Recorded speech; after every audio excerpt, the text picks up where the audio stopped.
about here is, okay, so while I was recovering from surgery, I had actually had started hemorrhaging. It was something completely random. It only happens in one every few thousand people that get this nose surgery done. And what it was called, it was a turbinate slough. What ended up happening was I ended up bleeding so much throughout like the 2.5 hours it took to, or between me starting this nosebleed to me actually getting to the hospital. In that time I had lost a turbinate and I had lost an artery. Just bled it out, I guess. I do recall kind of choking on what I thought was just maybe a giant blood clot, but it could have been the turbinate or artery, something. While I was actually still in the car when we were about 20 minutes out from the hospital.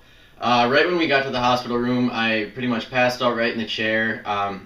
There was about 6 or 7 doctors and nurses in there just trying to kind of work on me and make sure to keep me alive.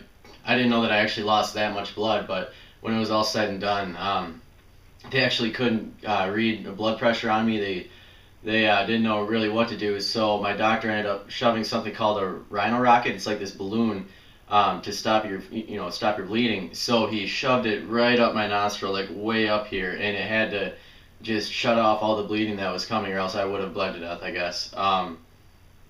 I guess a lot of people would have died even through that little operation, I guess, just because most people's hearts can't handle it, I guess. I don't know. I'm glad that I work out as much as I do and, eat as well as I do, because, it's a pretty scary situation, and I guess I didn't take it as seriously as I should have until I actually met with the doctor again like a week ago or so. But anyway, I had an overnight stay at the hospital, and my sister, who actually just lives right in that town, well, she lives in Alaska, and this is in La Crosse, and she had brought me some gluten-free treats. I got to see my niece Cecilia and my brother-in-law Matt, so it was really cool. But she brought me treats because, well, we were worried that they wouldn't have, good gluten-free food for me at the hospital. So I thought it was kind of good that, just to kind of see what they actually did for me, to make sure that everything did stay gluten-free. So right here, well, let's see here. Here is actually what they did for dinner. It's actually a long list of stuff that they were looking through, kind of choosing through and seeing what I could have.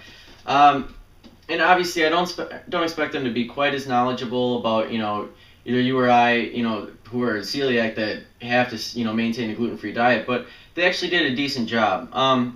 For my dinner, I ended up having, it was baked chicken, no seasoning, no, glaze, no nothing like that, no gravy. And then they gave me mashed potatoes, which, I don't know, I wasn't a huge fan of them. I thought they might have been instant, so I really didn't want to take my chances with it. So I just ate a little bit of the chicken. Then they gave me chilled cranberry juice. They gave me some tossed greens, but they gave me French dressing with modified food starch. And especially after something like that, I definitely wasn't going to take my chances with gluten, so I didn't have any of that. I did have their strawberries, though, and then they also gave me glazed carrots and vanilla ice cream.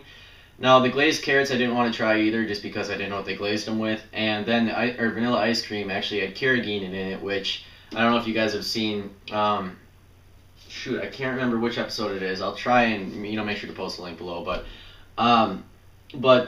carrageenan may or may not contain MSGs according to my What's in Your Food Bible. So I stopped eating carrageenan completely. You find it in a lot of like ice cream products or some other dairy products, things like that. So I definitely stayed away from that as well. So pretty much just the chicken, just a bite of the mashed potatoes, strawberries, and then just some cranberry juice. But then my sister brought me over. She brought me over, what was it? Some glutino cookies, some glutino pretzels, and glutino crackers as well. Oh, sorry, as well. So I thought that was very cool of her. I love my sister. She's awesome. And she's actually the one that had recommended the last episode, the MSG vaccines one.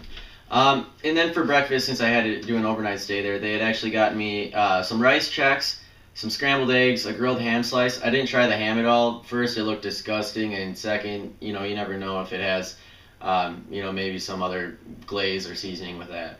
And then they gave me chilled orange juice and actually gave me some rice toast. It was all right. It wasn't the best out there. It wasn't Udi's or anything like that, but it was still decent enough to where I ate it. So I don't know. I was actually really happy with how the hospital responded with everything and how good they were about doing it gluten-free. So that's pretty much everything on this one. I just kind of wanted to talk about, well, I guess that little story and do a little taste test for you guys.